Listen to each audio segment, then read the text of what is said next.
You need to write a book of what matters. What's your title again? Roof. But you were there for the Miss Roof. Yeah. I learned some things, but you know.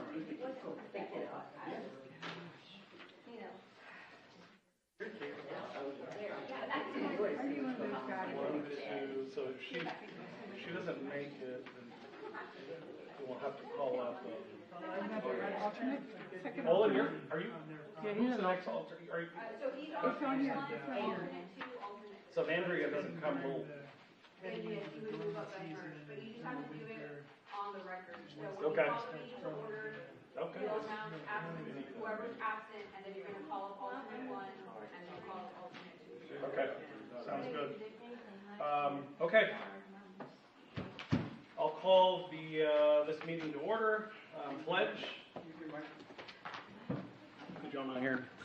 I'll call this meeting to order. Pledge of Allegiance. Pledge of Allegiance to the flag of the United States of America and to the republic for which it stands, one nation, under God, indivisible, with liberty and justice for all. All right. So, Ms. Susanna, if you could help us out with the roll, would really appreciate that. Yes, Mr. Chairman, Ms. Coger advised me that she would be out today. There we go, sorry.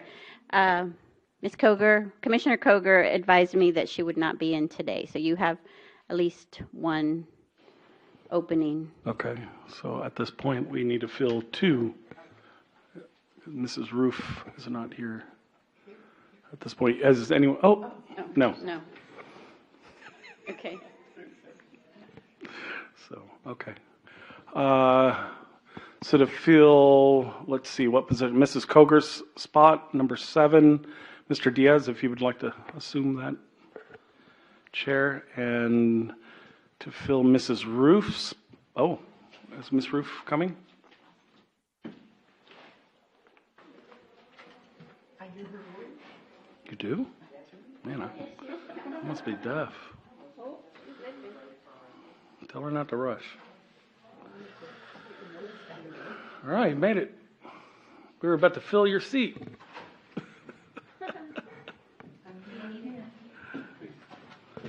Never the same without you. Oh yeah, I better move to the right mic. I might get in trouble. Be nice. Very nice. Yeah. Okay. All right, very good. So we have Mr. Diaz up here. Okay. I'll entertain a motion for approval of our, let's see, we have minutes here from our last meeting? No. Do we? We do. Yes, we do. And I read them, and to my knowledge, you're correct. Right. So I move that we accept the minutes as they've been presented. All right, can I have a second? I second the motion. Oh, we have some. Oh, yeah. Mr. Yarnell?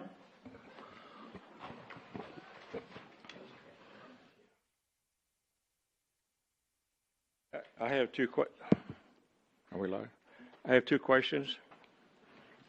It shows that Councilman Martinez is not a voting member. He's not even a member of the zoning commission.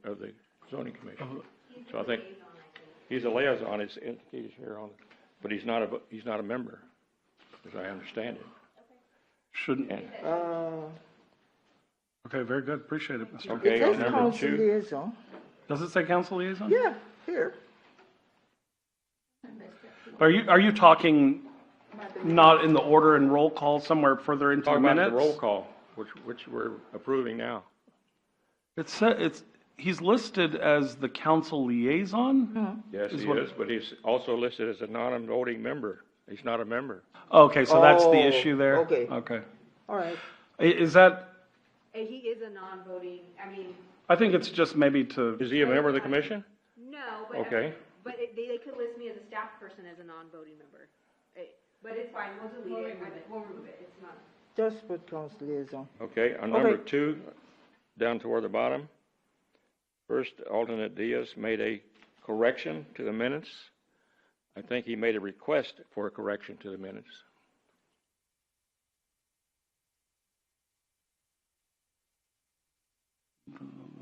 Correction, next to Yeah. the president. Second to last All line. right, Mr. Diaz, do you have any input on that? Do you recall? Yes, I came up just because they had me as absent on the last minutes, and I just, the minutes prior to this one, they had me as absent, but it was during that training, and I showed up, and I was just making and asking them to just but then y'all talked, and y'all said because I was a non-voting member that it didn't matter. I just wanted to make sure that I was wasn't present here without for it being considered as an absence. Okay. So. Okay, very good. Thank you. Appreciate it. And we'll make the necessary or, It was a request for a correction, I mean, Right. it's a request for a correction, but he asked for a correction, it's the same thing, like, we made the correction to the minutes. says here he made a correction. Right. Well, you made a verbal correction. Minutes. I asked for a correction, saying that I was here. That was a request. So he wants the word request in there, it's fine, Yes. but it's not. okay. So we've already approved these minutes and I think we've unanimously voted on that. So we'll move forward here. Okay. Did we vote on these minutes? No, we didn't vote on this one, did we? I'm sorry, Chief. What's that? Did we vote on, we got a first and a second, but we didn't. Did we not vote There's on no it? vote. Okay. All right, all those in favor? Aye. Say aye. All right, ayes. Ayes, carry. It's unanimous. Sorry, I missed that. Okay, so, new business, okay. Presentation and discussion to gain preliminary feedback from the Planning and Zoning Commission on a request to amend ordinance 2021-54 granting a zoning change to PDD with B3 Commercial District and no sustainability zoning to a PDD with R3 Multiple Family Dwelling District zoning on approximately 2.8 acres at 6758 Poss Road, Lot 64, Block 4, CB 5784, Leon Valley Addition, Quality Subdivision. Mrs. Huerta? So she's going to give the presentation, but I just want, so that way we're clear on the process. So when we have a PDD, we have what's called, essentially it's like a pre-development meeting. So you're not voting on anything this evening, you're hearing his two concepts, you're able to provide input or concerns to him that he may be able to address in the future. Because I know there may be a few members that have maybe not participated in a PDD before. And so that's what tonight is giving feedback on his two concepts. Then we will publicize and we'll have public hearings and then that we'll go from there. But for this evening, you're just taking a look at the two PDDs this evening and providing feedback and any concerns that you have on those two PDDs to see if he can address those concerns as we move through this process. So I just wanted to make it clear on where we're at with the process. All right, thank you. Chairman, I have a question for the manager. I think let's move forward with the presentation and then after that we can. Wait, is it? About the process, it's about the process. Yeah, me What too. we're trying to accomplish. Just a quick question, I promise not to be We're not even voting on this one. Okay. Yeah, We're I think, supposed let's to move vote forward, on it. let's move forward with the presentation, yeah, let's. Yes. Good evening, Commissioners. Yes, as the city manager stated, this is for discussion and to gain preliminary feedback. So you will not be making a recommendation today. This will be your opportunity to ask the applicant any questions, to say what else you would like to see, if there's something that's missing, or also feedback on what you would prefer to see. So this is at 6758 Poss Road. It is a PDD amendment. Previously, it had been approved as a PDD with a B3 commercial district and no sustainability zoning. This time, the amendment is to grant a PDD with R3 multiple family dwelling district. Why isn't this moving? Is this on?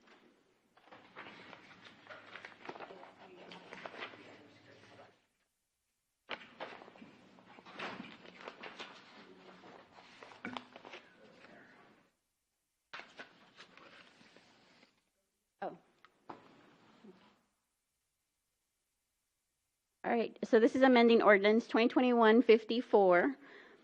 It currently allows townhouses, and the amendment proposes a 175-unit apartment-style development with the potential of independent or adult-only living. They are requesting variances from the zoning code from the R3 base zoning district, and well, the application did state from the subdivision code for street width, but we've determined there's no streets there, so really that one does not apply. They're all internal drives. So that request will not apply, the one to the subdivision ordinance, to the subdivision code. Okay. Section 15.02.327 Plan Development District, I wanted to go over with you really quickly the purpose of it, and it's to facilitate a specific development in accordance with a PD plan, a concept plan that they propose that may include uses, regulations, and other requirements that vary from the zoning districts. That means they don't follow it to exactly the letter of the law. They are asking for variances to the standard zoning districts. And the PD districts are intended generally to implement a flexible and creative planning, but also the goals, objectives, and maps of the city's comprehensive plan, including but not limited to the city's future land use plan, to try to promote economic development, to have compatibility with existing land uses, and to propose innovative planning concepts that may not be currently in existence in the city. The variance requests that are part of this application include lot area regulation. Currently, minimum lot area is required for the first 3 units is decreased from 10,400 to 400 square feet, and that's the size of the unit that is being proposed, like let's say the apartment unit or independent living unit. Lot area regulation, minimum lot area after the first 3 units, they're proposing to decrease it from 1,200 to 400 square feet. Lot depth, minimum depth of the building decreased from 120 to 40 feet. Minimum floor space they are proposing to decrease it from 600 to 400 square feet. Minimum height is being proposed to be increased from 3 stories to 4 stories. And minimum parking spaces for 2-bedroom units decreased from 2 parking spaces to 1. The applicant in the application submitted requested 2 variances to Chapter 10 subdivision regulations. Minimum or private street minimum right-of-way decreased from 50 to 36, and minimum or private street minimum pavement width from 30 to 26. But as I stated, these don't apply because they will be internal drives, not actual public or private streets. This is the location of the property. It's along Poss Road, west of Bandera. This is the aerial view of the property. It's an L-shaped property. The surrounding zoning to the north is B2 retail and B3 commercial, with B3 commercial to the west, PDD and B2 with the sustainability overlay to the east, and B2 and B3 to the south. Here you can see the zoning. For whatever reason, in pink is B2 retail with SO. Brown is planned development district. Bright green is the B3 with the overlay and without the overlay also. Yellow outline is the property. Is there anything specifically that designates with the overlay there? I mean, is there anything that distinguishes the green, the properties that are covered by the overlay? And that distinguish it?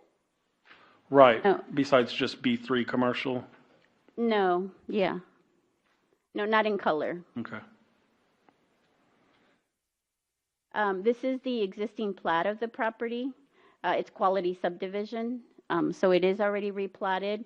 However, he will probably require a replat if they do want to vacate the easement that runs through the property. I know part of the concept is with or without the easement. So a removing of the easement will require replatting, but it is currently platted as a subdivision. This is site plan concept number 1, and this one contemplates the easement being vacated. It shows there's an alternate ingress-egress easement going east and west there on the property. And so they would need to vacate it in order to put that building over it. Then this is concept number 2, which contemplates not vacating the easement. So it has 3 different units instead of the previous one that had a larger unit going across. Do you have a question that you want to ask? Could you, We had a request to use maybe the pointer when Oh, okay. talking about this. Okay, the easement is right there. It goes across the property.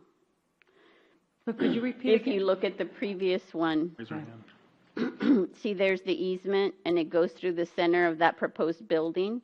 So if they went with concept 1, it would require for that easement to be vacated, and so that they would be permitted to build this building across that area. And again, that would have to be done through a replat. So here again is concept number 2 with the easement being vacated. I wanted to show you, this is the previous site plan that was approved with the PDD that's in place right now. That was proposed for townhouses. So this is the approved site plan currently. Do we have a date on when that was approved? Is that It was 2021. I do have the date.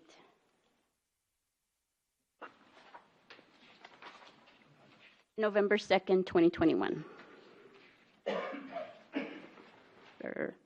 Yes. And what are the details on this? I'm sorry? And we need to raise our hand to be recognized? Yes, I have a question I would like to ask. go ahead.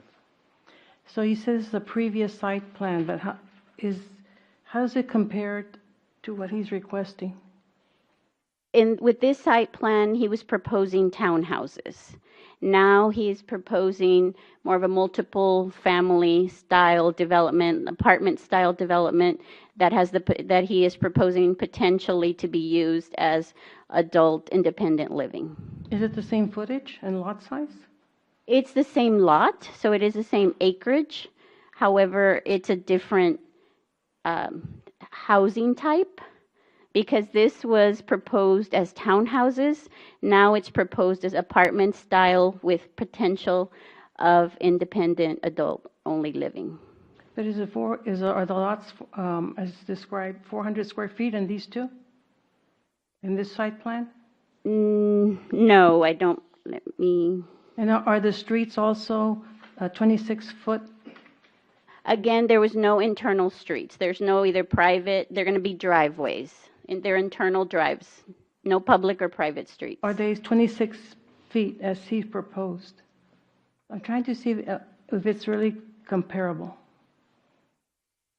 This one does not show, they would need to meet the minimum width for EMS, fire safety. They would need to meet the minimum requirements. Again, I'm asking about this site plan. Is it comparable to what he's asking? It's not? Is it comparable to the new site plan? Yeah, well, you're showing us this one, so I'm just trying to get a visual. Okay. Okay, so this is a previous site plan, and it was townhomes. What he's proposing now, you're not even going to consider this at all. He's not going back to this concept. We're showing it to you because that was what was already approved, and y'all have already approved a PDD, so we're required to show you that a PDD has already been approved for this property, but in a townhome form. That's what we needed to know. And so what he Okay. is now, and so you're not going to consider the All right. site plan at all as one, he's only providing you concept 1 and 2 for consideration. Thank you. Yeah, let's get to this presentation. Thank you. All right, the lot area for this property is 2.86 acres. If the applicant were required to conform to the area requirements for the base zoning, they would need a minimum lot size of 5.45 acres. So that's why he wouldn't be able to meet those lot size requirements with the amount of acreage that is available. The shape of the lot is not conducive to retail or commercial development due to the depth, number of easements that are existing on the property, and the low visibility. It's not fronting, the major thoroughfare. Surrounding lots are privately owned and either developed or in the process of development. So there's no more available land to try to make this development larger. Lot depth, the applicant has lot listed as building when the code states lot depth. Lot has a depth of 120 feet, so also this exception is not necessary. That's one of the exceptions he had requested, but it's not really necessary because he has the lot depth required. Oops, I missed one. Staff has no objection to the decrease in parking spaces if the facility is truly for independent living or adult-only facilities. Persons in independent living or adult-only facilities typically only have one vehicle, no matter how many bedrooms per unit. And if the use is for general occupancy, staff doesn't recommend a decrease. So we would ask that they follow the code if it's not used for independent living and it is used for apartments, general apartments. The applicant has no need for the variance to the street width as previously stated, as this is a private facility on one lot and it fronts a public street. And the applicant will be required to meet the fire code for internal driveways. As far as compatibility with the master plan, the proposed facility is in keeping with the master plan, which states the Grissom Road corridor is commercial use with some multiple family dwelling, townhouse dwelling, and garden house uses. Staff recommendation, we recommend approval of either option for the amended PDD. Both are consistent and compatible with the city's master plan and surrounding uses. It would make good use of the property that has physical development conflicts. It has an odd shape, difficult easements, and low visibility for retail or commercial use. And staff has no objection to the proposed variances for lot requirements, with the exception of parking requirements if the development is for general occupancy apartments. This is the first discussion regarding this proposed amendment, and it is to gain feedback from the Planning and Zoning Commissioners. The case will be brought back before the Planning and Zoning Commission for a public hearing and final recommendation at the March 25th meeting next month. As far as fiscal impact, all fees associated with this rezone request have been paid, and the development of a multiple family development will increase ad valorem and sales tax in the city. That's it. Oops. Do you have any questions?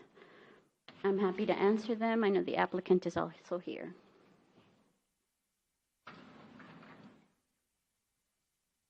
Mrs. Murch?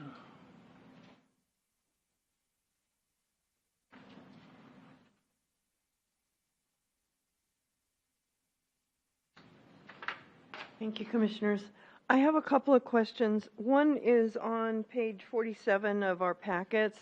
It says if the applicant is required to conform to area requirements, the property minimum size would need to be 5.45 acres. I'm assuming that is contingent on him having the number of units that he wants to have, not necessarily that it can't be developed with the 2.86 acres meeting the requirements that are currently in place for the PDD. So I think that's a false statement because he's wanting to make sure that he gets his maximum number of housing units in this space, and he's using that as a backwards logic to say, I couldn't do it unless I had 5 acres, so therefore I need to have all these accommodations and changes. I have an issue with that. The other comment I have to make deals with the parking space. I know we've used the word independent living and adult use for these apartments. In my mind, independent living and adult don't necessarily both mean that they're elderly people. They could be adults of any age. So I think it's a false assumption to say that there would only be one car for anybody in independent living. And I think you're also not accommodating the other things that are needed. Even if it is independent living, there might be a need for a home health care nurse, and they might need a place to park, or a housekeeper, or a family member visiting. And so I think there's a lot of reasons that it should not be decreased to 1 parking unit per apartment, because I think it's based on a false assumption that anybody that's an adult, which you could have an adult couple living in a 2-bedroom apartment easily. So I think I definitely have issue with that parking thing. I'm also concerned, even though these are driveways and they need to meet the fire regulation width for driveways, with this few a number of parking spaces that only allow for 1 car per each apartment, you're going to have people parking along the driveways, things like the HEB delivery truck, you know, and the DME delivery to bring them a walker or whatever. So I think you're going to have a lot of congestion with both a combination of very few parking spaces and the narrow driveways. Thank you. I also have a question for you. You said, Ms. Huerta, is that the 20... We need to be recognized. I think I've said that multiple times. Yeah. I mean, I think I'm being fair with everyone on that. May I speak? You can ask to be recognized, yes. May I ask to be recognized so that I may ask some I already told you questions? you're recognized. This is not a game. That's all I ask. I'm okay? just trying to Just follow go your ahead rule. and we're not going to waste time. Go ahead. Wow. Let's just follow our procedures here. That's it. That's all I ask. If you don't have a question, I would ask Mr. Shahadi, do you want to address any of the topics brought up by Mrs. Murch? I would like to ask my question. Yeah, to Ms. well, Huerta. you can ask after because you didn't I'd seem like to be ready to this to be ask. noted that I feel that the process is beginning to be a bit hostile up Yeah, here. well, I'm asking you to raise your hand and be recognized. That's not that hard. That's it. I just did. That's it. I just did. You did after the fact, and you didn't ask the question. So we're going to move on with Mr. Shahadi addressing this. You can ask your question after that. No, it's not that hard. Good evening, Commissioners. Good evening, everybody here. I hope everybody's doing well.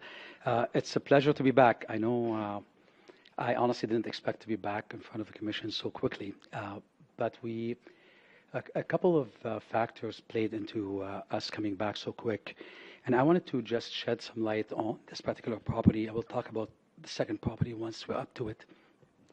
But a couple of things maybe were not explained properly. So the PDD that is currently in place, that has been approved by Council back in 2021, was renewed in 2023. So we still have until the end of this year to implement it and to build it. In terms of what is currently approved, I want to also shed some light on that. So it is a combination, it's a mixed-use development that's currently approved with a combination of townhouses, apartments, as well as frontage on Boss Road. Would you mind, I have a couple slides. I thought there would be some questions, so I thought might as well just create a quick PowerPoint for that. So the current zoning allows us to build 4-story townhouses. So basically 3 stories plus the rooftop, in addition to 4-story apartments. in the front and the back. I will show you here once. Yeah, no worries. Yeah, of course. Thank you, sir.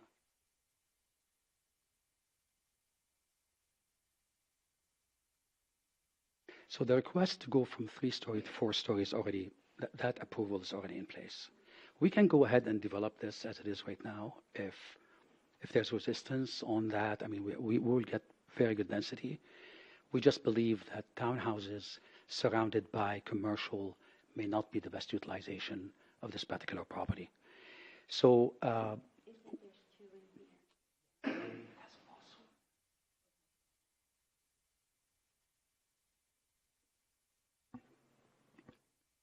right, so if we were to skip,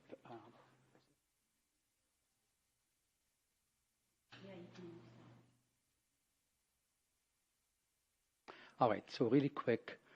So this is what's been approved, but I want to make sure that we all understand what this means. So this building here, this is an apartment building, 4 stories. This building here is an apartment building, 4 stories. The blocks in the middle here, they are all townhouse blocks. So, so really what we're looking at is replacing these blocks here with a clean cut apartment. So basically, I also want to mention that this property fell into sustainability overlay. The sustainability overlay allows for apartments, regardless. So that's important for everyone to understand as well. In fact, that was the genesis of the triangle, the trilogy property, being entitled for apartments because it was inside the sustainability overlay. That was the main reason why that was the case. Anyway, so in terms of, so I just wanted to summarize that basically we already had a lot of density in there. It's not like we didn't. We can just go ahead and build it as it is if that's the preference for the commission. It's totally fine. We just thought it'd be a better utilization for us to do the apartments with the view of potentially implementing an independent living environment because we believe there's a potential need for that. And that was also the reason why we went down to 400 square feet. Obviously, we're not going to be, if you're doing just regular apartments, nobody's going to be living in 400 square feet. But if you're doing independent living and you're designating smaller units, that would be more appropriate. That is the guidance for independent living as the smallest type apartment for that. So and for mixed use in the front there on POS, we had 3 commercial units. So it could be offices, could be a sales office for this year, could be a management company, dentist, etc. So that's what I was referring to here. Those two buildings here, they're apartment blocks, and this is already approved in terms of going up to 4 stories, and this is consistent. The apartment complex setup is consistent with within 0.3 of a mile. There are 2 apartment complexes, Barcelona and Valencia. And then there's also within less than a mile, Timber Hill Commons. As such, we thought, it would be a good idea for us to proceed with an apartment complex and a gated community. So in terms of what the property is surrounded by, that's probably why you don't see a lot of people interested in this PDD rezoning, because it's all surrounded by commercial. We have on the side here, there's a bank. Here, there's a car wash. Here, there's a dentist. This is a training facility as well as elderly facility. This one here is a daycare. And I believe this is a karate studio. So that's basically, now in terms of these designs here, like this, and there was a question on will we get more square footage or less square footage in general? This actually gives us less square footage than what we currently have in terms of, because we are able today to go up 4 stories, even with townhouses. So we can go super slim, super tall, which is the current trend, it seems like. So if if this is the preference of the commission, then we'll go down that path. That's cool. But with this here, we got substantially more green space, even though with the parking issue, now that we're listening more and more to it, we may have to listen to your input and maybe change the design a little bit to allow for more space, for more parking space. And what does that mean? Honestly, we need the engineers to go at it again and decide what they want to do with that. I recognize you're absolutely right. We're definitely light on parking. Definitely light on parking. Although, and you understand the concerns of the city in regards to that as well? Oh, 100%. Okay. Yeah. Honestly, this here, this plan, the second plan has about 100. So this one here complies. It complies with the regulations, with the code as it stands. It's just that the previous one doesn't. The previous one is more likely what we would get if we were to go down the concept of independent living. This here, I wanted to also clarify the easement. This easement is not a city easement. It's a CPS easement that's not used. And it's been vacated just up here in the same block by another owner. They have zero issue. It's not utilized.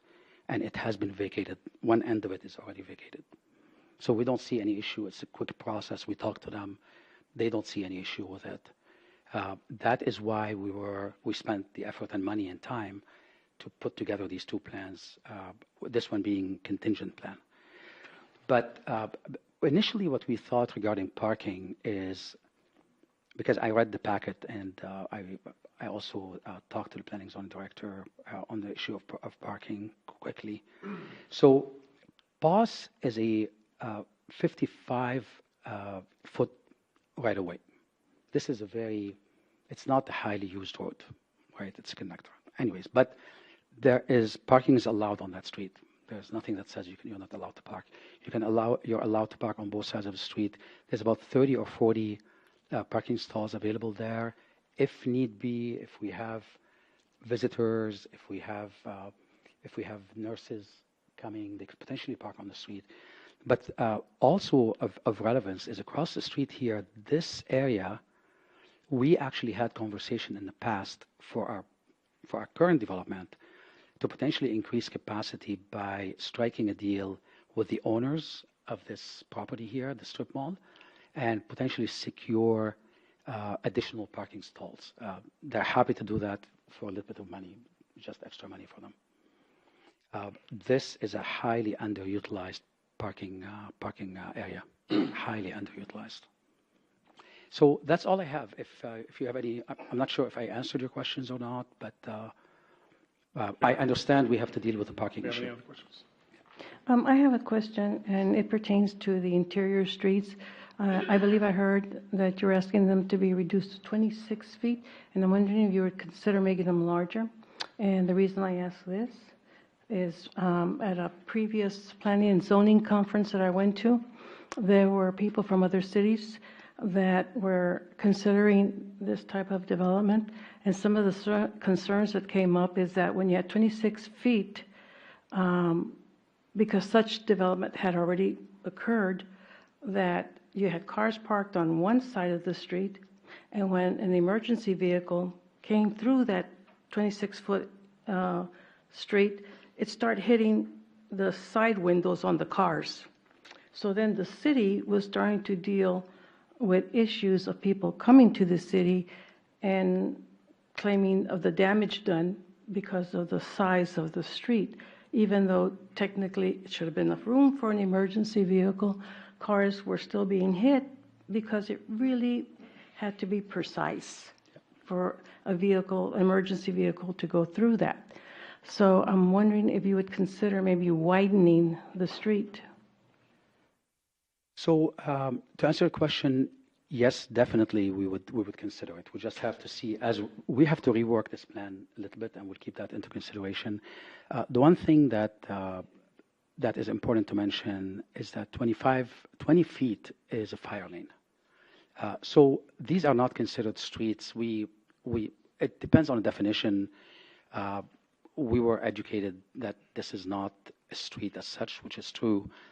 It's really private alleys. That's really what they are. But even a private alley must comply with the fire code. As such, if this is a 25 foot, say, or 26 feet, it'll be red striped on both sides.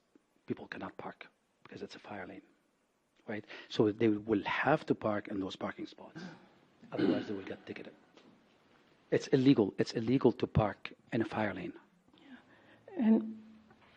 And my other concern is also the size of the lots, and that it kind of does appear that you're trying to maximize how many people that you can put in there. And I also have concerns with the definitions of adult living. Also because I believe Ms. Huerta gave an example of other apartments that are already in the area, Barcelona and Valencia. And so I did look at those properties in terms of what people think of them.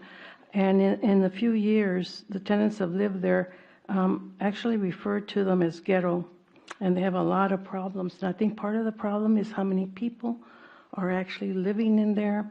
And not having enough parking space was certainly one of the issues, where they said there's no parking for visitors to come. And also they had problems just with the maintenance of the place, and that it looks really run down. And so I think density also impacts how people are kind of forced to live in these kind of small areas. And when you have this kind of problems, I don't see how that actually would help stabilizing or even strengthening our city's economic plan or even base. So density, I think, would be a big issue in terms of how many people or lots and the size of these lots that are going to be in there, just based on what we're seeing from similar properties. Sorry, let me clarify. When you say lots, you mean units? Like The units, size of yes. units. Okay, got it. The number of units. Mr. Yarnell, did you have a question? Yes, sir.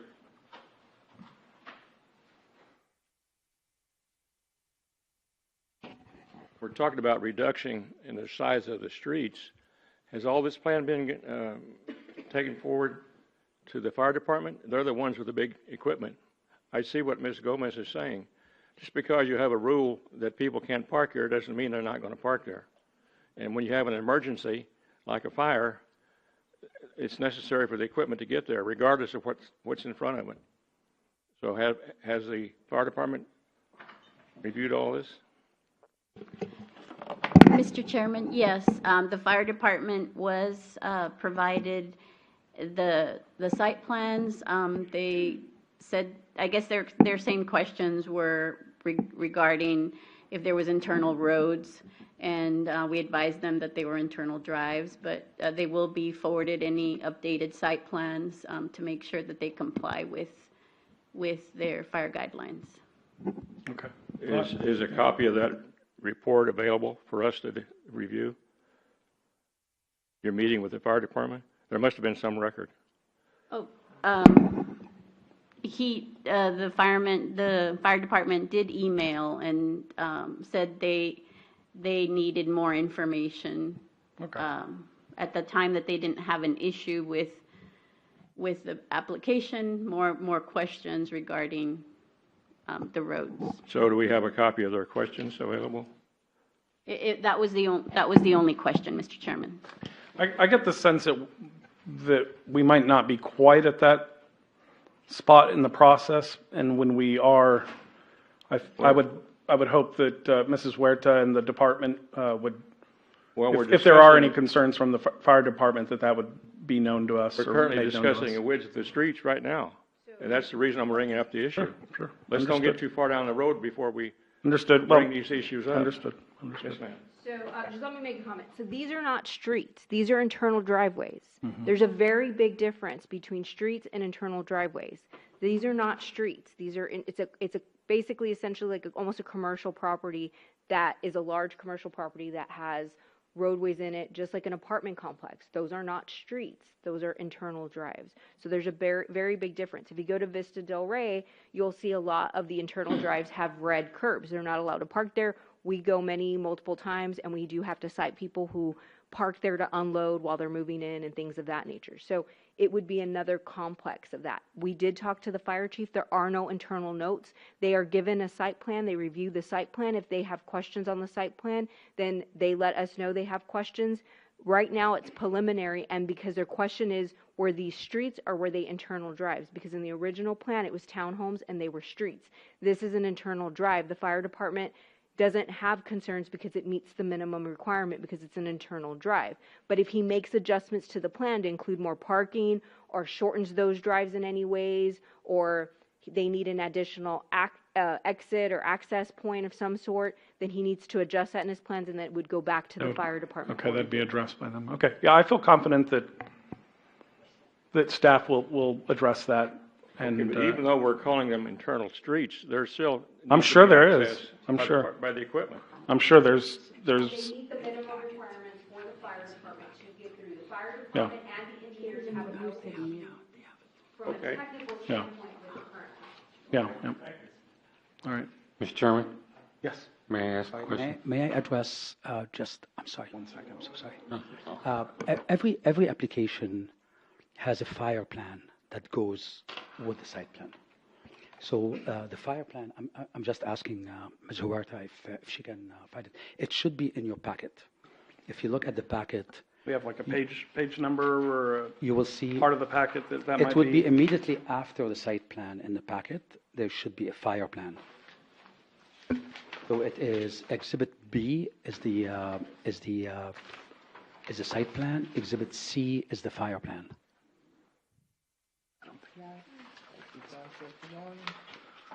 Okay, Right.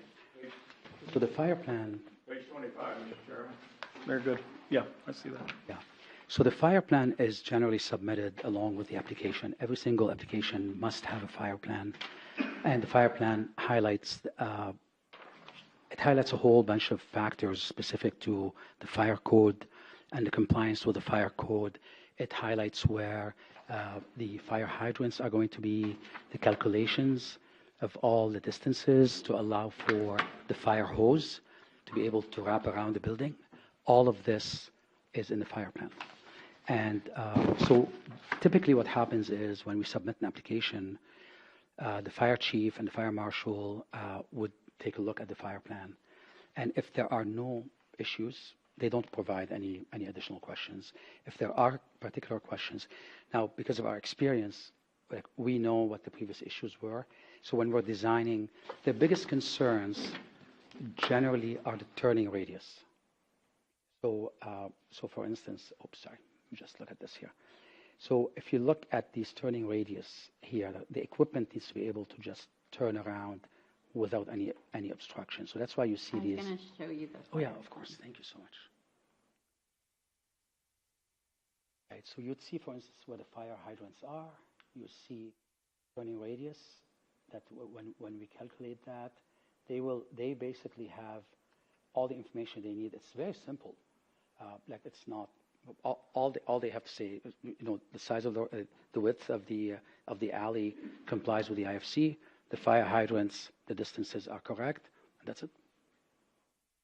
The equipment, and again, it depends. Certain municipalities have different types of equipment that require different compliance. Like, our experience has been that if you have certain big municipalities with large equipment, they need more room, and they will be the code is slightly different because of the type of equipment that they have.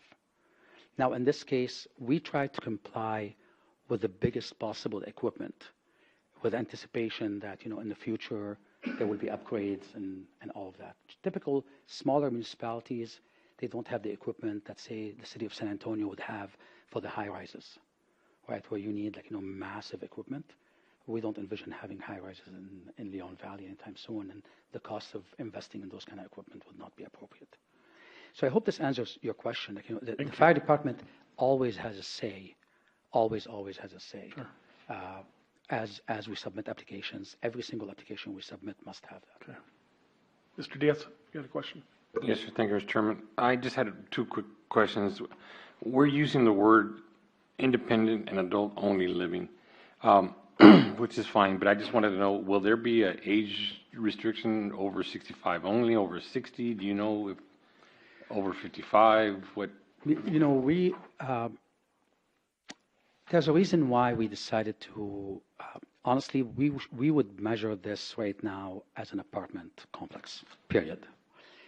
Because, I mean, we should be accountable to you guys as an apartment complex. We should not be accountable to you. We're just giving you an idea as to how we would potentially use it. But there's no guarantee that's how we would be using it. As such, we should be held to the highest possible standard, right? And that highest possible standard is an apartment complex. Mm-hmm. So that is why I want our engineers to go back and relook at that plan. Honestly, it was a little bit of a quick turnaround for us to get the application in because we wanted to get feedback. So promise you that we'll take this feedback when we come back. So we will be revising the plan and we will upload it. When we come back, you'll have the next packet will be addressing all these issues. Okay, because I just wanted to make sure that there is a concern here that if you're going to make it an apartment complex, then say it's an apartment complex. Don't come in with an apartment only and then come back and change it. Yeah. Okay. Yeah. Second Point well taken. We just so you know, independent living is a different zoning, right? So when we're saying we wish to potentially turn it into independent living, at that point in time, we don't want to come back and say we're converting this particular complex to independent living. We wanted to have the right to do it without any further.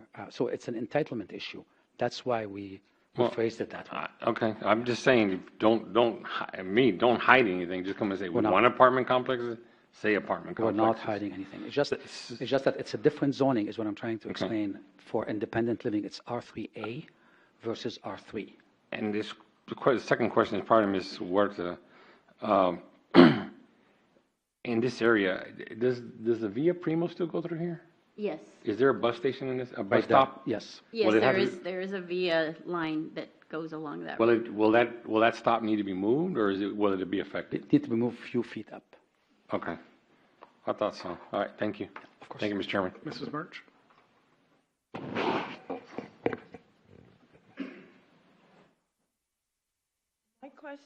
Thank you. My questions apply to whether it's an independent living or an adult only or an apartment complex. I'm concerned about the quality of life because I don't see any green space. I don't see any safe place to walk except in the driveways. I don't see any seating or picnic tables. So if it's any of those kind, it needs to have some space where people can go outside. People, whether they're adults or independent living, they're not going to stay in their apartment all the time. They need to get some exercise. They may need to walk around the apartment, whatever. And if it is independent living, I would expect to see some common areas, whether it's a common lobby where they can meet up with other people and, play cards or, get food or whatever. So I'm a little concerned that it's a bare bones to fit as many units in as possible without any accommodations for the quality of life of whatever the resident population is there in terms of green space, seating, little walking trails, sidewalks even, that kind of thing. Thank you. All right. Mrs. Roof? Hi, Mr. Shahidi. I have two questions. Post Road, with this number of new residents, will need to accommodate more traffic. It's very sparsely trafficked at the moment. That's something that I'm not sure if you've considered it yet, but it needs to be addressed. I'm sorry. Is your concern that I am Post Road concerned would not be that able to accommodate? Yes, it might not. So we conducted a traffic impact analysis, just a quick sheet that basically the amount of traffic that would be coming out of this development, even at 175 units, would not even warrant a detailed traffic impact analysis because it's below the text dot requirements. So they see this type of, so anything, and I believe it was 190 units and below, based on the factors. There are certain factors, that formulas that you need to follow. At that point in time, basically, they are happy with, and maybe Ms. Huerta can explain it better. And real quick, Mr. Shadi, did you referenced the Trilogy property in regards to the fact that it was zoned for high-density dwelling, right? It was zoned for apartments, yes. Okay, and in regards to this property, you're saying that that is also the case here as well? That is also the case here. Right, so Correct. either way, we're in this situation of trying to come up with something, I guess, a little more attractive than what he could already do, and I think that there's some efforts being made here, so I'm not sure that some of these questions... Oh, it's a relevant question. Okay. Yeah, traffic is always a relevant question, but I believe maybe you can address it. Yes, our ordinance requires any proposed development that triggers over 100 trips per day will require a more extensive traffic impact analysis, a study. However, in this situation, they were under that threshold limit, and so it would not trigger the requirement to do further analysis. So even with the 175 units, it still does not trigger the need for this Correct. analysis? It didn't go over the 100 trips during the peak period. Okay. Ms. Huerta, I'm sorry. Then my second question. On the plan, or the site plan, there is mention of an alternative ingress-egress. There appears to be building over this alternative ingress-egress. Is it going to be there? Will it remain, or is it supposed to be an alternative route? That is the easement that is being considered. You know, there's two concept plans. With one concept plan that has the larger building, Yes. it contemplates vacating that easement. So he was proposing two different scenarios, and if they vacate the easement, they would do the larger building. If they don't vacate it, they would do kind of this setup where there's three buildings. I can also add to that, if you don't mind. Yes, because it is mentioned on the map, and so it Yes, kind it's of confused. We can keep it pretty brief, Mr. Shadi. All right, so there's more to the story. Let me just go back for a second here to... Let me remove. Oh, that's right.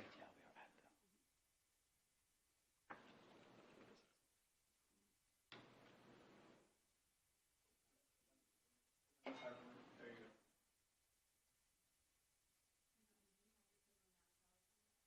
we are at Okay.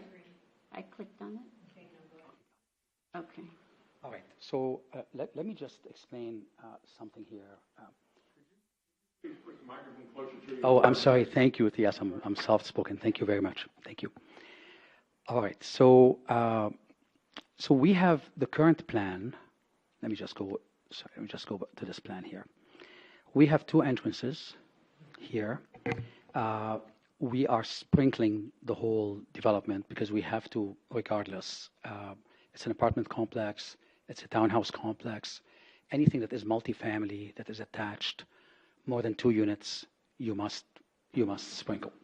So where you saw before before you, say, Century Homes, and they had single-family development, and there was an issue with the distance between the two entrances, that distance would not have been relevant if there was a sprinkling system, but they didn't want to do it because it was very expensive. That's why they end up buying the piece next to them, and then they opened up a wider. This doesn't apply here. So we do have 2 entrances already, but this here is something that we thought about as added. Sorry, let me just see here. Okay, as added precaution, and it's something that doesn't cost anything. But the car wash here, this is the easement coming through.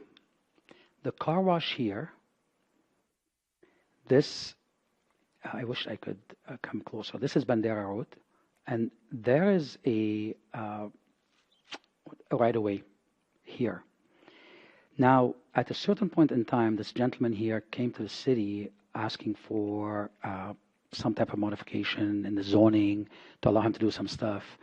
And the city negotiated him or attempted to negotiate him to provide this as an easement for fire access, for emergency vehicle access.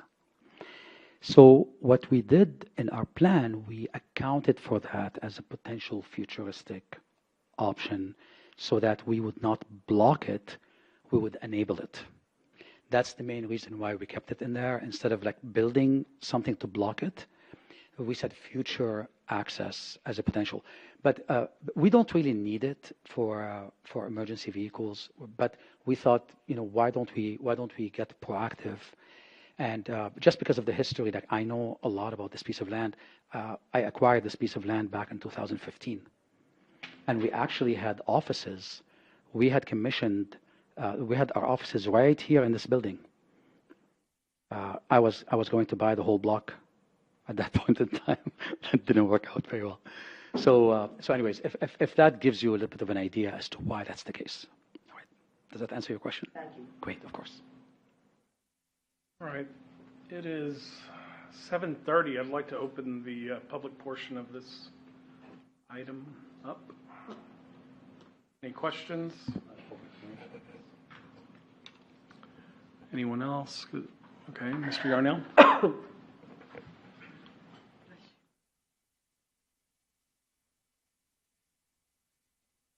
This is not about the public hearing portion, but he did mention the easement, and he's asking for a variance. And he did mention the fact that it appears that the easement continues on beyond this property. As we're looking at the map on the screen, it'll be to the left. Now, he said something to the effect that has already been abandoned by that property owner. A portion of that has.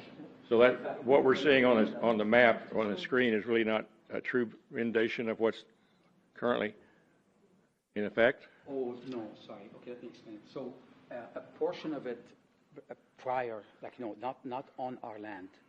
It is, so this easement here remains on our land. It's right here somewhere that somebody was able to abandon it, but they did not abandon the whole, they did not vacate everything. So you have to go to CPS and request it to be. You get closer to the mic so that they can all hear you. And again, you're saying it's a utility easement, It's right? a utility CPS. easement. It's CPS easement, and a portion of it in the past has been vacated. Right. Just up in this area.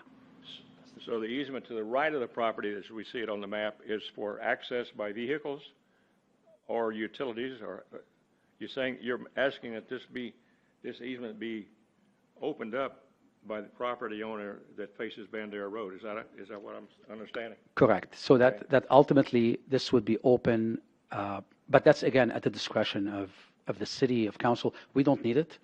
I'm just suggesting it as something that would potentially be good from a public safety perspective. Okay, but you're saying that this easement on the right is for traffic vehicles? No, it's CPS. No, it's also utility. Both CPS. Oh, okay. Yeah. Okay. It's a continuation of that. So it's a utility easement all the way through? Correct.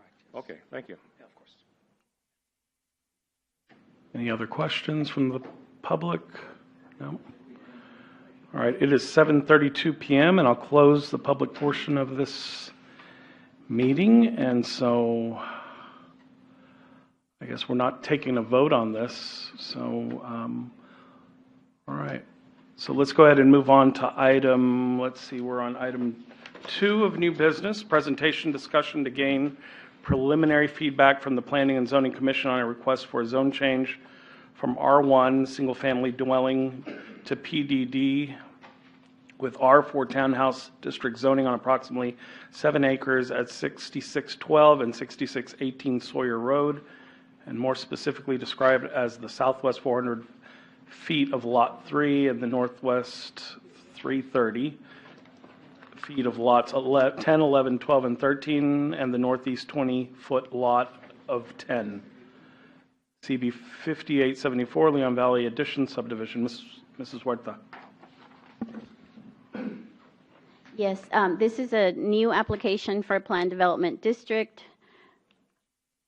The purpose of this item is, again, to gain preliminary feedback for a zone change request from R1 Single Family Dwelling District to PD Development District with an R4 Townhouse District base zone.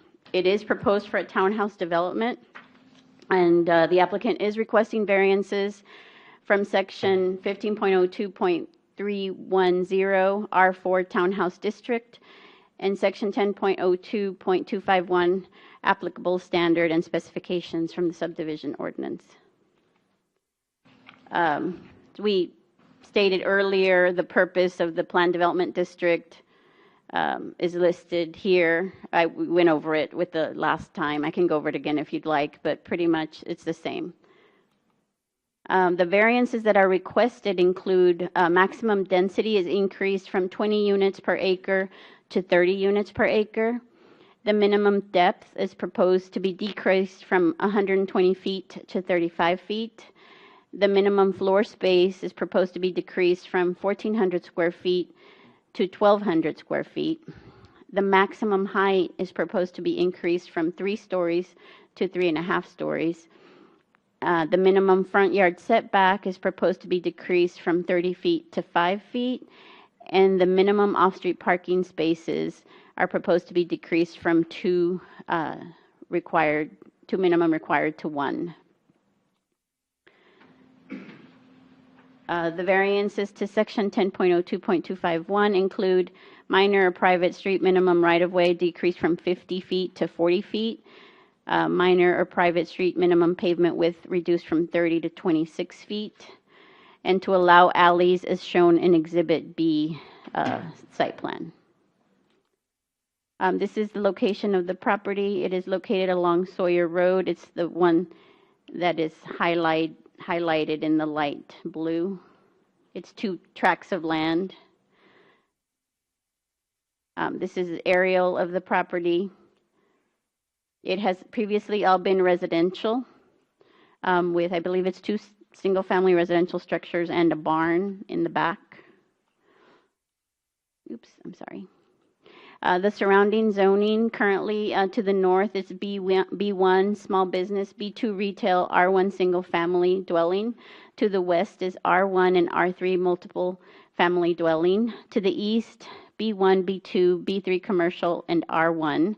And to the south, you have R1, R3, B2, and B3. This is the zoning map. In pink, you have B2 retail with the sustainability overlay. Light pink is R3 multiple family dwelling. Dark green is B1 small business with the sustainability overlay. Blue is R1 single family residential, single family dwelling, which includes the property. Bright green is B3 commercial with the overlay. And the yellow outline is the property, as shown. This is the proposed site plan.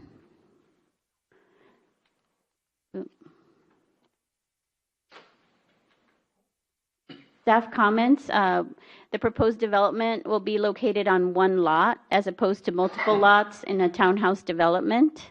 They are proposing 1 lot. The project has more in common with the condominium development, which is more suited for the R3 multiple family zoning district. Since your typical townhouse development, you own the land underneath the unit. But he's proposing 1 lot, which is more of a condominium development. Staff suggests revising the base zoning request to R3 and then requesting variances as appropriate. The request for street width variances, once again, is not applicable for this type of development because they're internal drives, they're not streets, since it's 1 lot that has access to Sawyer Road. If this request is changed to R3, staff would advise the Planning and Zoning Commission to require legal documentation for the condominium project. It's typically legal documents that create a condominium regime, is what it's called.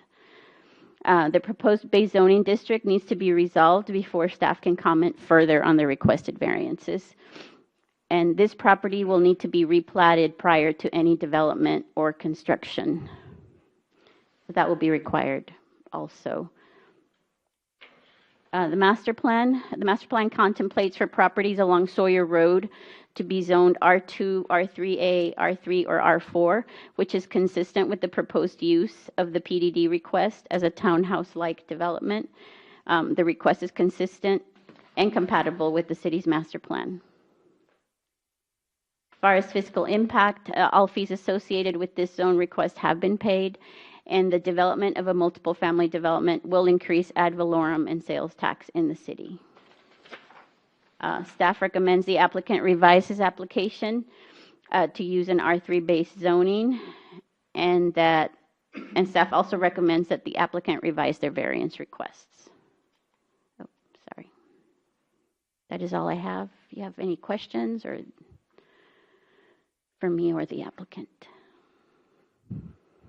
This concern about the base zoning that the city is recommending be addressed, what's the city's stance on that issue as it exists currently? Or what's your concerns? Well, because the application was asking for the townhouse zoning, which was the R4. Yes. No, I'm sorry. Yes, R4. However, in an R4 development, you create small lots that are essentially the size of the unit plus the front yard, the driveway. However, in this proposal, it is to create one lot. So it's more of a condominium where you share in all the areas, in the common areas.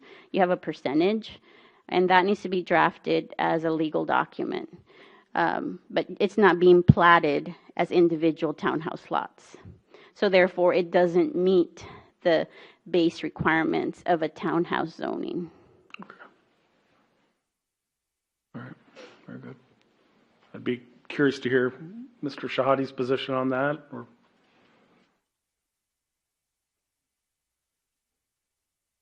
Hello again. This is a neighboring property to the plus property we just talked about. It's only 1 block away. So I do have also another quick PowerPoint so that I can answer some questions and give you some more background on this property as well. So when we launched into, first of all, this property came on the market very recently. The two gentlemen, I'm not sure if you know the Parkman family. Two brothers, Roy and Charles, they both passed away. So they have.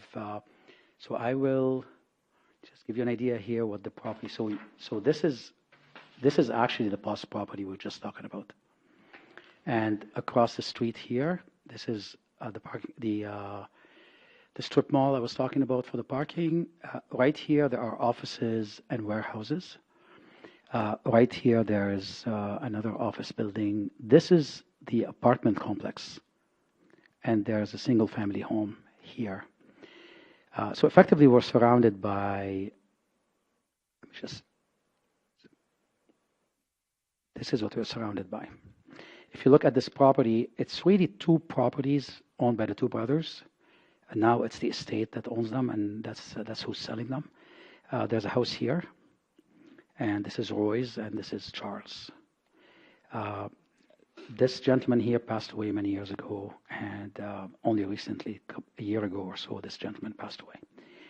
So now, what does this look like? I thought, obviously, we went and visited the property. It's important that you know a little bit more about it. So effectively, this property is a junkyard. There's homeless, and it's a giant fire hazard for everybody around them, including the neighborhood next door. So to give you an idea.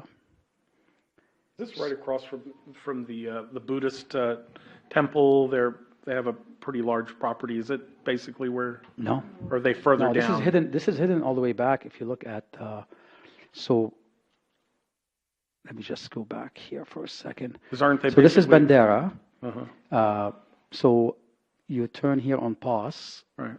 Right. So the turn to the right just before POS, there's like a furniture store here, like an office furnitures and, I'm sorry? I don't believe the bowling alley is there, no. The bowling alley is right here. Yeah, This is it's the bowling a alley. little further up, right?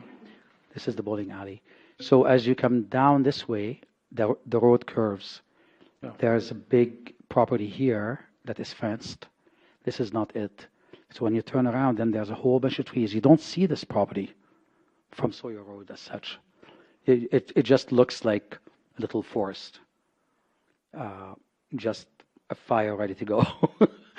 I'll show you what I'm talking about. I was very surprised, honestly, and I'm surprised that the neighbors didn't say anything about it.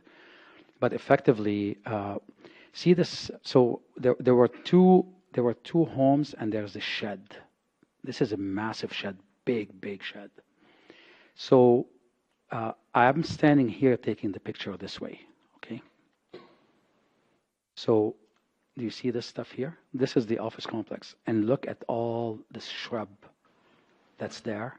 And this guy here is abandoned, the big shed. If anything was to happen here, the whole thing will take on fire. So if you look at all of these areas, so look at this house, no windows, totally abandoned. There's a whole bunch of crap. So you see homeless people going in. The other house is in the same condition. This is what it looks like here on the inside. This is another picture. All of this, like, if you look at the trees, trees are dead. There's like zero maintenance on this property for many years, like tens of years. So anyways, this gives you an idea. I thought, so you get an idea what's there today. It's relevant, I believe. So now, the one thing that is of concern to me, honestly, is all these dead trees and the shrubs. Because if a fire was to start here, the whole thing will take off. And it'll spread this way, highly likely spread this way and this way. So anyway, something needs to be done about this property. I believe a development would be a very good idea. What kind of development? We submitted very quickly for a PDD. We believe a townhouse. We looked at the master plan. We thought townhouse development would be the right thing to go with. This would be attractive for a buyer to come in and buy versus the other property.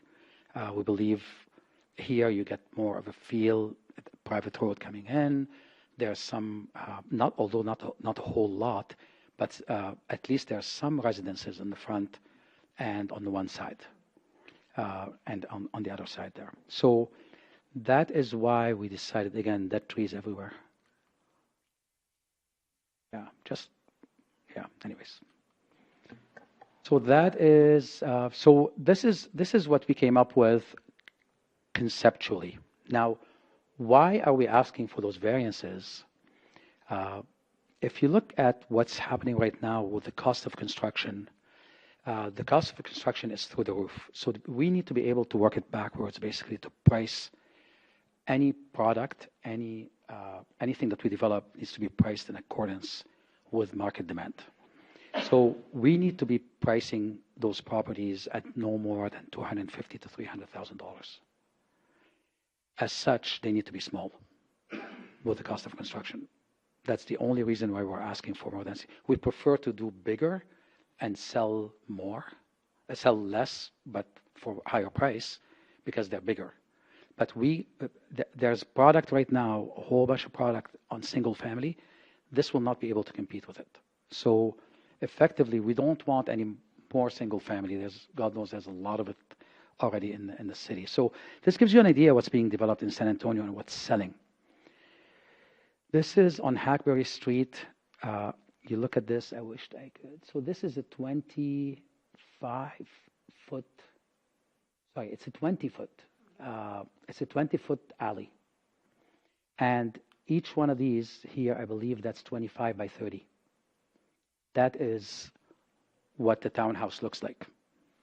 So from here to here is 100 feet. And from here to here is 150 feet. Altogether, this is 15,000 square feet with 8 townhouses on them. And each one of those is selling for over $500,000. I know. It's just the market, right? Now, if we can, this is the product that people are looking at. There's a rooftop patio over there, and they're narrow. In this case, actually, they're not deep. So they're like 600 square feet on the inside, and then 600 on top. So 1,200 square feet is how much they're selling. How much is in there? I just thought I'd give you an idea what we're looking at, right? And now there's a rendition here. They make it look really nice. But effectively, this is it. This is the main street, and this is what you get. I'm just curious, is this property under contract with your firm, or have y'all? Which one? The Sawyer property? Yeah. Oh, yeah. Okay. Yeah, we have hard money on it. Okay. Yeah, absolutely. You guys know what hard money means? There's soft money, there's hard money. Hard money means it's non-refundable. We just put it there and it's theirs. So we're committed, is what I'm saying. I'm just curious. So this is basically what's happening. There's another development here in the quarry that also will give you an idea about density. Their backyard is 5 feet in the back. That's it. So I'm happy to answer any questions. Thank you. Questions? Sure. I have two questions. I wonder, Mr. Shahadi, if it would be possible, or if it's a consideration, to have an additional parking, like a garage, that's on the first floor. I've seen apartment complexes that have where you drive in one vehicle and then the next vehicle parks behind that door. Is that something that you've considered, or would you consider? This is exactly what I was thinking about when we were talking about the POS property. Mm-hmm. That's highly likely what we should do. We should just do exactly that concept. It's a brilliant concept. Okay. Where you would have it's easy to gain substantially more parking to address all the parking requirements just by changing the design a little bit and going. Now we will lose units, but that's okay. Right, so we will balance it out with less units, more parking, and honestly, it's nice also to have a garage where you close your door and you can store stuff. You can put a bike, you can put this, you can put that, right? But you use the back of it as storage area, and then if it's raining, then we would open it inside to the. So yes, the answer is yes. But here, what we're thinking to do with this development here, let me just describe the concept a little bit better. It's a much better concept than this, much nicer than this, because what we're planning on doing, at least conceptually at this point in time, is to have a concept of alleys and streets. So each block has access from two sides, okay? The wider street is the one where there are no parking. There's no garages where you're just driving in. It's just a really nice street in the front. You just walk. So all these sidewalks here, they're unobstructed. There's no cars. So the cars will. It's all we call it. This is a backloaded design, right? So basically it's a small alley, but it's not made for fire. It's made just strictly to access your garage. That's it. Because the fire equipment will come in the front here on Sawyer, and there's all these big roads here that are going through to have access. So what this does, it cleans up. So when you're walking through this, you're walking through greens, all of this in the front here. You have planters. So there's no cars whatsoever. The cars are coming from the back, right? So this is a main street, this is a main street, this is a main street here, and these are all alleys, if that makes sense. Right here in the middle, we're widening this even more. So so we want to have more space here, potentially even swimming pool. Regarding the common area, I didn't comment on what you asked on previous property. We actually have a common area on the main level in that big building with an indoor swimming pool. That's what's the idea. So that and an eating area, physio area. So that's the idea if we were to go down with the concept of independent living. Absolutely. Where here we want to have more green spaces. So we inserted a lot of green spaces. This is going to be a bigger green space substantially bigger. And then we have detention. This property has topography that's tricky because there's like a 20-foot drop from the top of the property to the bottom, from here to here. So we've conducted drainage analysis already, and we've put one detention here. It looks like our engineer came back and said we're going to need another one here. So detention is good because detention also forces more open space. Already we have accounted for quite a bit of open space. This would be attractive. Now, these are not going to be deep. So the way it works is the front's going to look nice. It's going to be 3 stories. And you're going to have the back. You're going to have your parking from the back. And then ideally what we want to do is we're going to have a double garage in the back.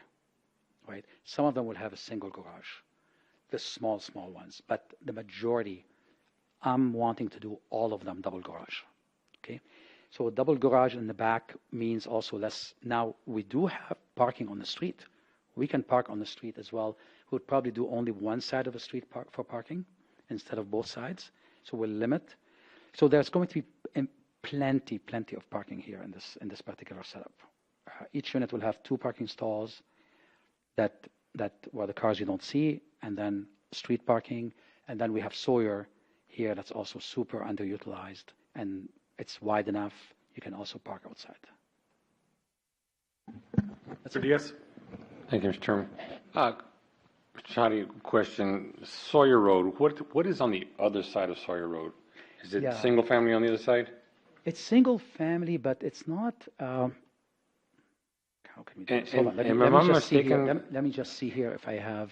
Sawyer Road dead ends, doesn't it? It's a street to nowhere, right? Street, yeah. It dead ends? It does. Yeah. Okay. It's very, very quiet. Like, you go there, you stand there in the middle of the road. You can play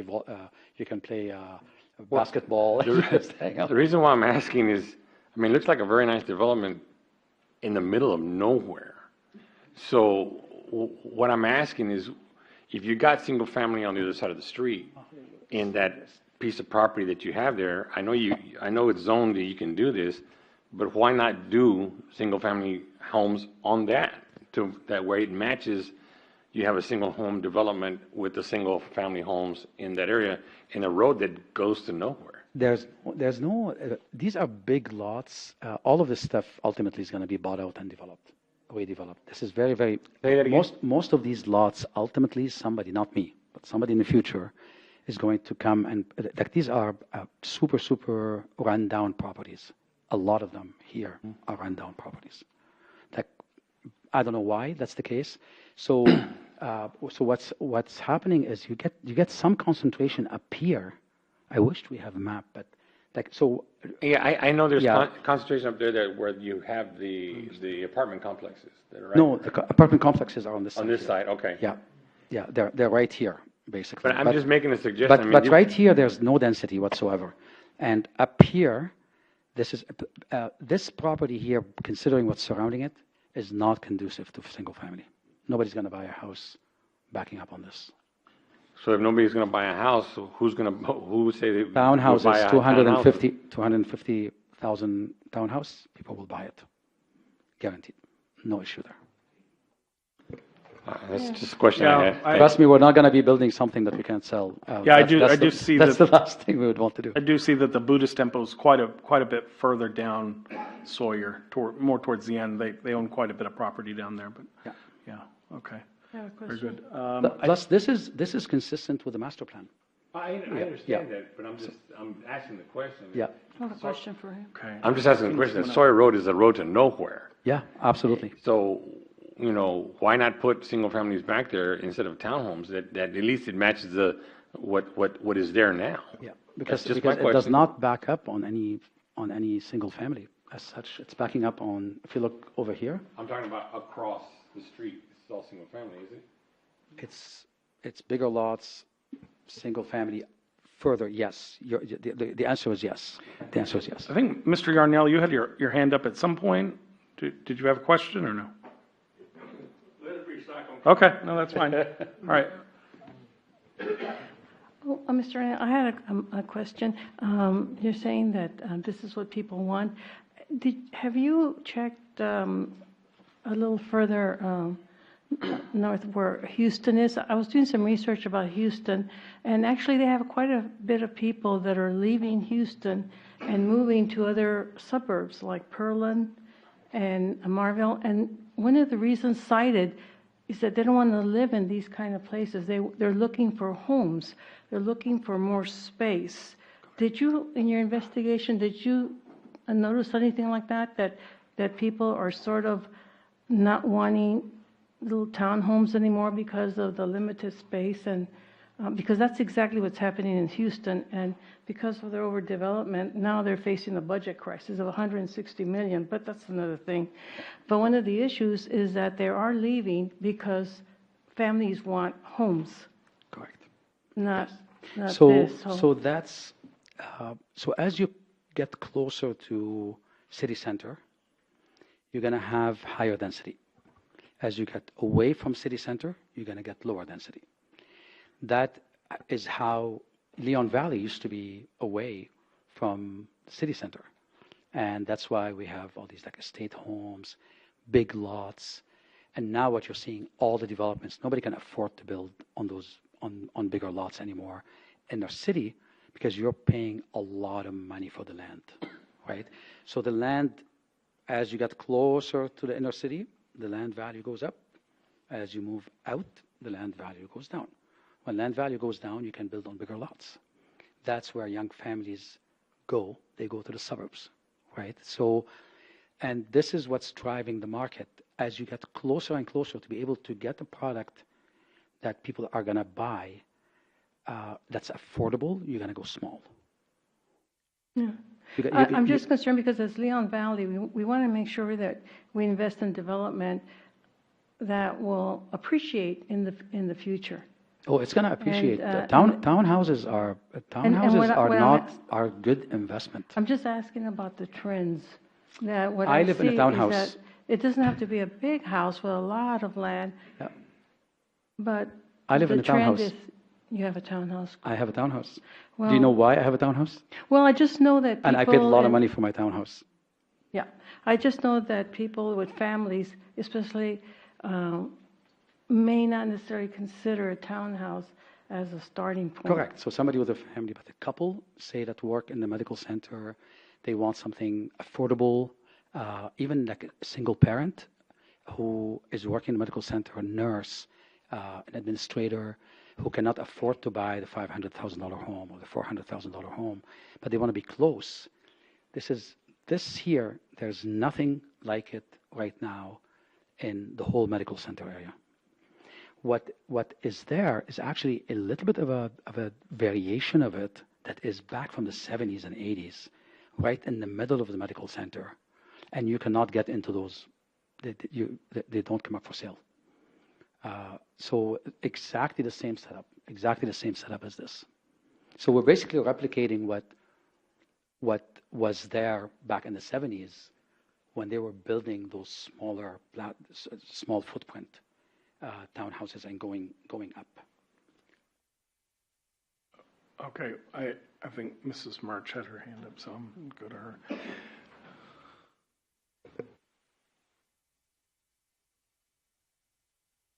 My concern is about Sawyer Road. I know that it's a road to nowhere and it's pretty wide, but it's not very well cared for.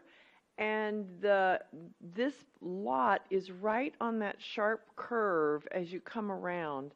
And I think it would be absolutely stupid to allow on-street parking on that curve because you're going to have nothing but accidents.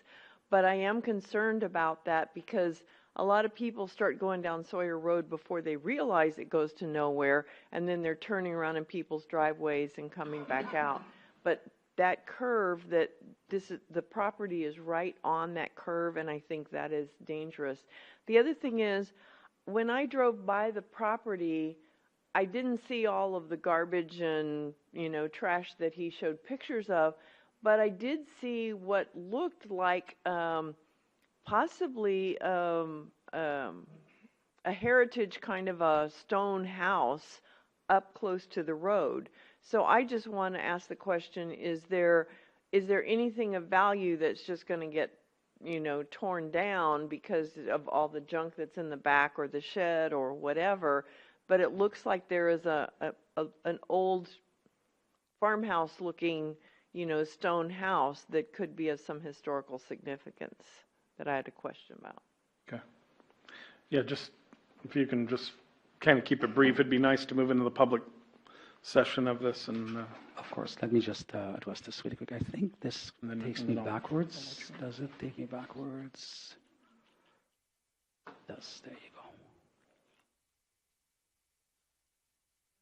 That house, there was another house. The first house closest to the, it also looked run down. Yes, but it is. It is. It has similar setup. I know it's. I know. So the Roy. I have pictures of that actually on my laptop. I have it on my phone as well. So I may be able to see it. So this is the one you're talking about here. Yeah, this is no heritage home. Trust me. But you're welcome to go take pictures. there's nothing heritage about that place. Yeah, you know what? There is some stone on the bottom. You're absolutely, but it's super run down. Similar setup to the one I just showed you. Not as bad yet because they had chance. I mean, they ripped the windows. Like the window frames are out. There's nothing in these places. They just like robbed that place blind. It's terrible. yeah, It's just terrible. let's not do a back Okay, and so forth. in terms of parking, address let it. me just address. It's a good comment on Sawyer Road. So we have an exit here. Let me just let's look at this here. This is actually a road called Crisscross Road. Now, most of you here would not know what that is.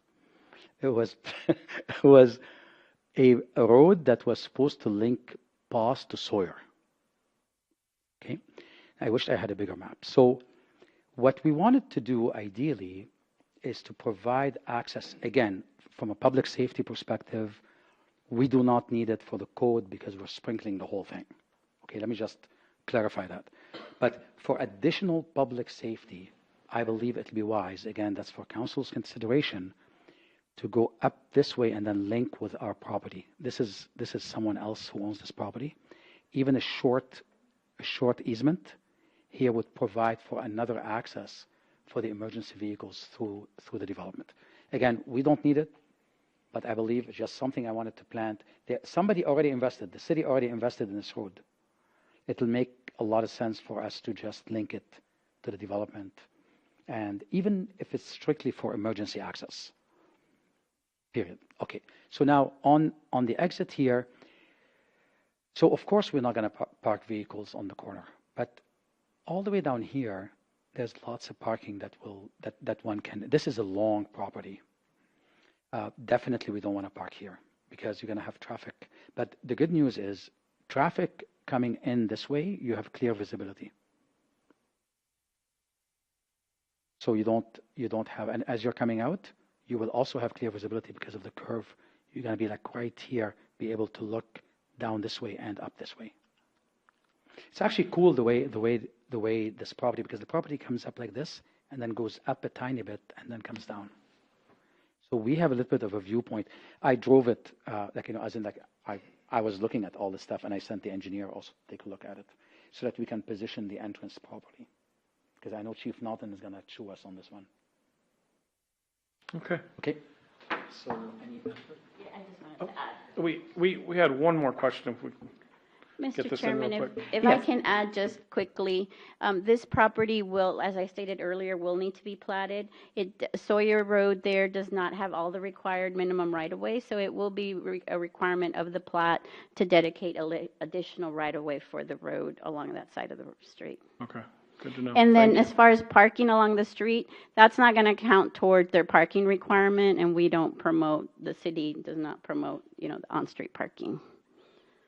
you. Okay. I wondered if, Mr. Shahade, if you would consider providing more green space by removing maybe parked part of the block of townhouses or something, just to show good Yes. faith and Yes. Yes. create more Yes, we green do. space and reduce. And it could be along the edges there that are unfamiliar to people, or maybe at the very end where there's a dead end and people might want to be turning around. So if you could get creative with those two spaces, that would be appreciated. Yeah, and absolutely. So just so you know, we are planning, like this plan is in the works still. We just wanted your feedback. When we come back for the public hearing, obviously in advance, you're going to get a packet that will have some revisions that incorporates feedback from Planning and Zoning Department, from director, from you all, and from everybody here. So we are listening. We will be creating more space. I promise you that. And it's gonna be in this area here for common use, and we're gonna create more space on this side here. Potentially, definitely this one here, we're keeping a lot of green space. This is a lot of space. It doesn't look like it, but like this is the width of a building, and look how much space is left. And all the stuff that you see here, these are walking path. So you can go with the walking path all the way around the property. But we are definitely going to incorporate more of this. Next plan, you'll see a reduction in this area here. You'll see more green space, for sure. Please go ahead. Okay, very good. You want to ask that now, or do you want it during the public portion? No, Okay, all right. All right, go ahead.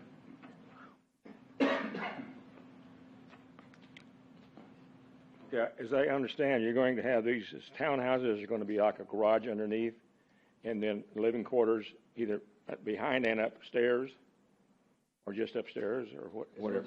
There's going to be living quarters in the front of the building. So basically, you're driving in from the back. Oh, the garages are in the back, is what you said. Okay. Now, just an observation on my part, if we could duplicate this on the Post Road properties, I think we'd really have something. That's what we have currently on the Post Road property. We're talking about We're currently entitled. we're talking about apartments. This is townhouses, right? Yeah, we have a mix of like the current entitlement for the Post property is a mix of townhouses. So the plan that we have currently approved for the Post property has a mix of townhouses like this, Okay. as well as apartments, right? So what we were thinking is the market is telling us that it's going to be extremely difficult to sell townhouses surrounded by all these commercial properties. Commercial project, Right. property around it is the problem. Correct. And just like access, it's very industrial looking, right? So we thought to be consistent with the use just down the street, apartments would make more sense, and then we would push the townhouse concept over to Sawyer Road, where it's more private. You don't have through traffic. Does that make sense? Gotcha. Thank you. Very good. And I just wanted to clarify, I know this has been a point of contention, but when we're alternates and we're seated up here, then we act as commissioners. We're commissioners. So just want to make that clear. I haven't asked you, I haven't recognized you. No, we're going to move into the public portion of this. All right, it is 8:12, and I'll open up the public portion of this meeting. Any questions? It's 8:12, and I'll close it. And we'll move into number 4, announcements by commissioners and city staff. Any announcements up here on the dais? Staff?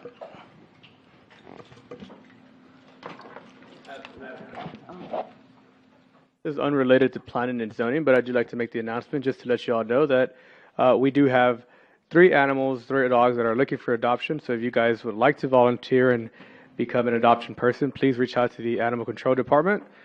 We are actively trying to get them out there. So please, if you guys are interested in having 2 dogs or 3 dogs or 1 dog, please let me know so we can go ahead and find these dogs some homes. Thank you very much, guys. Very good. Mrs. Roof? Just a reminder, that the AARP tax aid tax preparation clinic is happening at the community center on Tuesdays and Thursdays. It's closed this Thursday because the community center is being used for something else. But henceforth, until the close of tax season, we'll be there Tuesdays and Thursdays. Thank you. Thank you. Yes. I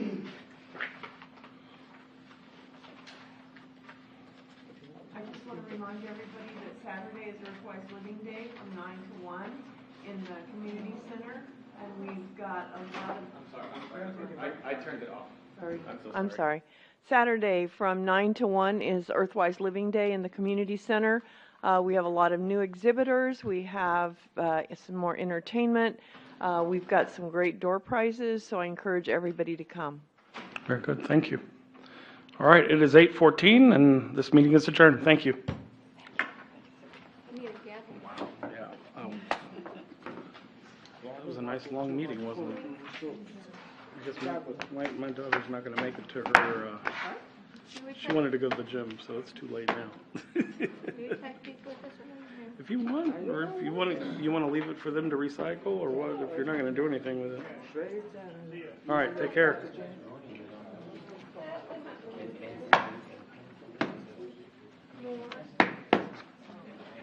But I end up using a walking stick anymore?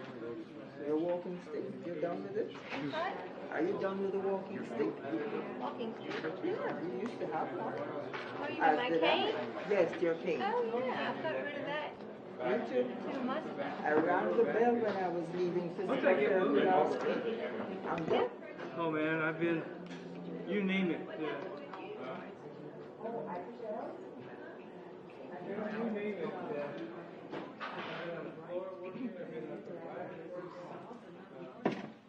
Thank you. I do appreciate it. Oh, no problem. Okay, thank you.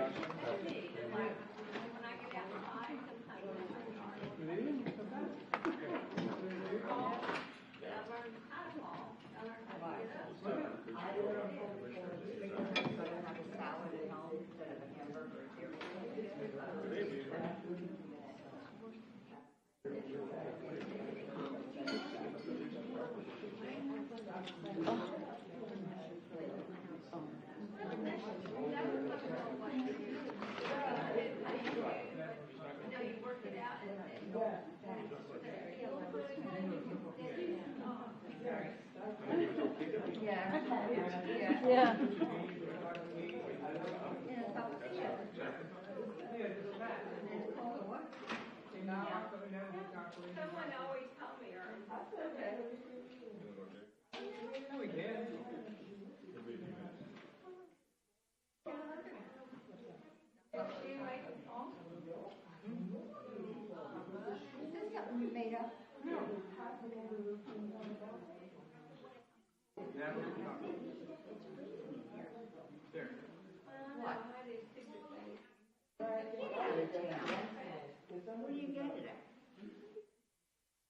All over New Mexico. All over New Mexico. It doesn't help us. Pat made them today. She didn't make me one, so I have no idea. All right, I gotta get on the Rocky medicine, otherwise it'll be jammed up and I'll have to be on this 12:30 getting there. Tomorrow I get to go back. Oh, God. 2 more days? We are so far behind. Oh, my God, because of the... The guy, hey, let me hear, look, I told you, okay. I had my text.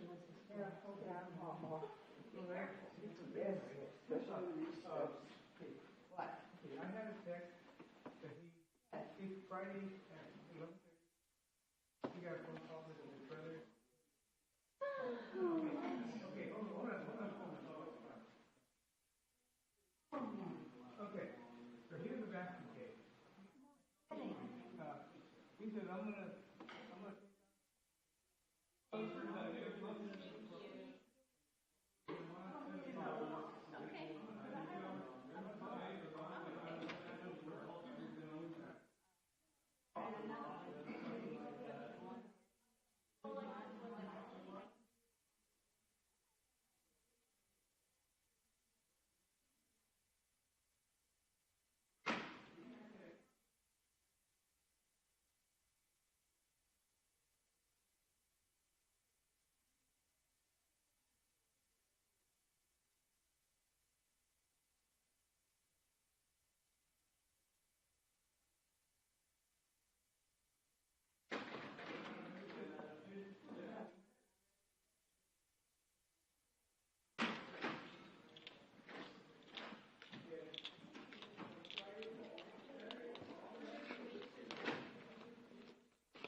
Okay.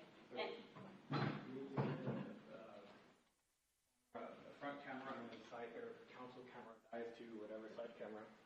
So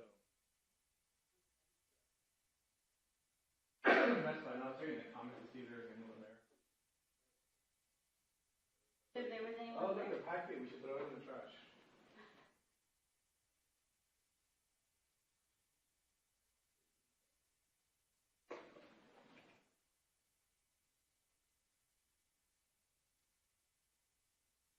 Another packet. Right in the trash. What about the trees? Think about the green space.